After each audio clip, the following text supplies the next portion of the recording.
पालघर जिले के मासवण गांव एवं 5 अन्य गांवों के लोगों को पीने के पानी की स्थायी व्यवस्था नहीं है। जब तक इस समस्या का स्थायी समाधान नहीं होगा, तब तक पूर्व जिला परिषद सदस्य सचिन जगदीश पिंपले पालघर जिला मुख्यालय पर अनिश्चितकालीन आमरण अनशन करेंगे। इन्वेस्टिगेशन टाइम्स से स्वप्निल पिंपले की रिपोर्ट। नमस्कार, आम्ही आज इकडे महत्त्वाच्या मुद्द्यावर म्हणजे पाण्याच्या मुद्द्यावर बसलो आहोत उपोषणाला। आणि सर्वात महत्त्वाचं म्हणजे ही नदी किनारची सर्व गावं आहेत, सूर्या नदी किनारची गावं आणि अजूनही पाण्यापासून वंचित आहेत। मासवणपासून ते निह्यापर्यंत यामध्ये काटाळे येतो, लोवरे येतो, मोरीपाडा येतोय, वाकडी, वसरोली, खरशेत आणि गोवाडे।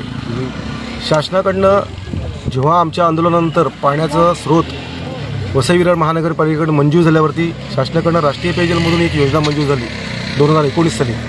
2019ला वर्क ऑर्डर आहे त्याची 5,46,00,000 आणि ते पण चढ्या दराने, आणि त्याची काम पूर्ण करण्याची तारीख होती 2021, परंतु ठेकेदाराने ती वेळेत काम केले नाही। काही अडचणी आल्या, त्या कोविड होतं म्हणा किंवा वन खात्याकडे जमीन असं ठेकेदाराकडनं सांगितलं गेलं। मग ठेकेदाराला त्यांनी एक मुदतवाढ दिली 2023 पर्यंत। तोपर्यंत वन खात्याची सर्व परवानग्या आल्या, परंतु 2023 पर्यंतही काम झालं नाही। याच दरम्यान आपल्या आदरणीय पंतप्रधानांची महत्त्वाकांक्षी योजना आली, हर घर नल हर घर जल, जलजीवन मिशन अंतर्गत आपल्या पाणीपुरवठा विभागाने आणि ठेकेदाराकडनं म्हणा, ठेकेदाराला फेवरचं म्हणा, त्या योजनेमध्ये अजून एक योजना समाविष्ट केली, ती 4,52,00,000ची जलजीवन मिशनमधून याच सेम गावांमध्ये। ह्याच्यामध्ये गोवाडा पण होता आणि बाकीचे सर्व गावात आहे।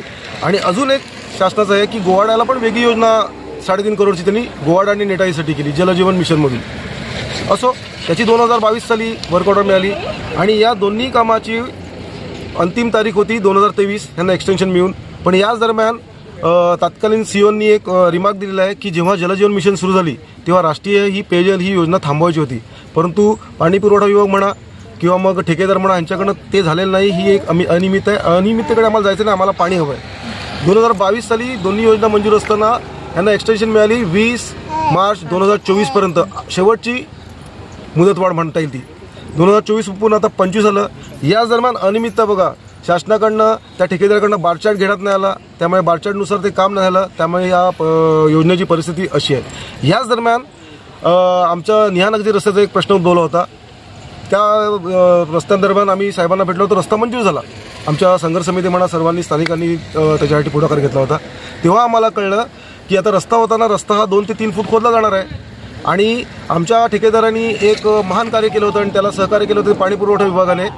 आपल्या रस्त्याच्या बाजूनी 3 मीटर रस्ता होता, त्याच्या बाजूनीच फक्त 1.5 फूट अशी खोदली, जेणेकरून शासनाच्या नियमानुसार 3 फूट गेली पाहिजे। मुळातच परवानगी घेतली पाहिजे, ती सुद्धा घेतली नाही आहे।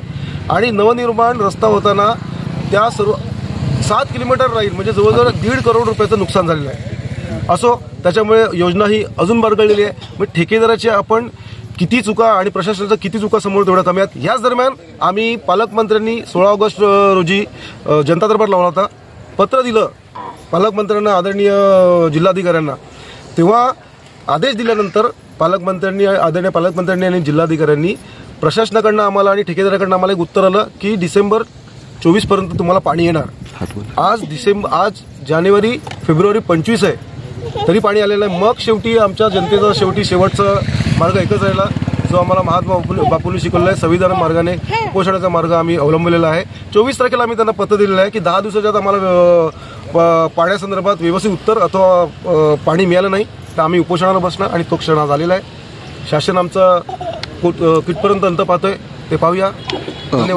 आता हे जे उपोषण आपण किती वेळ किती दिवस बसणार आहेत, आणि समजा जर तुम्हाला शासनाकडून आता ठोस जर काय उत्तर नाही आलं तर पुढे काय कराल आपण? काय जे बरं वाईट होईल माझं ते शासनाचा दोष होईल, त्याचा सर्वस्वी जबाबदारी शासनाची, असं मी त्या पत्रामध्ये नमूद केलेलं आहे। आमच्या माफक मागण्या आहेत आणि ज्या शक्य आहेत, ज्या शासनाच्या नियमानुसार झाल्या पाहिजे होत्या 2023 साली, पण आज 2025 आला नाही। माझं तर म्हणणं आहे की माझं जेव्हाचं काय बरं वाईट झालं किंवा मग आमच्या जनतेला काय झालं तर या शासनावरती सदोष मनुष्यवधाचा गुन्हा दाखल झाला पाहिजे, कारण आम्हाला या क्षणाला ह्या वेळेपर्यंत येण्याची वेळ त्यांनी आणलेली आहे। कारण की 2024ला त्यांनी मुदतवाढ म्हणून काम झालं पाहिजे होतं आणि अजूनही काम झालेलं नाही।